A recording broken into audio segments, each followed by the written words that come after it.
Saudi আরব দাম্মাম সিকুতে রাস্তাঘাটে এবং দোকানের সামনে বলদিয়া কাউকেই বসতে দিচ্ছে না।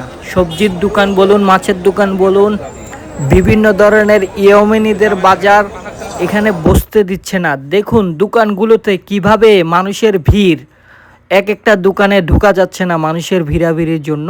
এবং দাম তো বলাই যাচ্ছে না, কাকে কয়টা রেট বলবে, এত মানুষ যে পারতেছে নিতেছে এবং পলিথিন ভরে নিয়ে আসতেছে। 1 কিলো 2 কিলো হওয়ার পর তাদেরকে দাম বলা হচ্ছে, এত মানুষ চারিদিকে। সৌদি আরবে থাকা প্রবাসীরা অনেক দূর দূরান্ত থেকে আসে, যারা কিনা একটু কম দামে এবং বাজার টাটকা সবজি হতে মাছ হতে সব কিছু পাওয়া যাওয়ার আশায় তারা কিন্তু এসে ভোগান্তিতে তো পড়তেছে এবং দোকানের ভিড়ের কারণে অনেকে সামান বাজার না কিনেই চলে যাচ্ছে। অনেকে দোকান থেকে না কিনে হতাশা হয়ে চলে যাচ্ছে, কারণ দোকানে অনেক ভিড়, তাই বাড়ির সামনে যেটুকুই আছে ওইটাই কিনে। আজকেও সিকু মাঠে নেই কোনো বাজার, সবাই দেখুন দোকানে কিভাবে ভিড় করছে।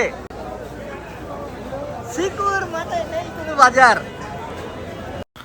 তো আপনারা যারা দূর দূরান্ত থেকে আসবেন তারা অবশ্যই ভিডিওটা দেখে আসবেন, কারণ বর্তমানে বাজার বসতে দিচ্ছে না, তো আপনারা এসে হতাশা হয়ে ফিরে যাবেন।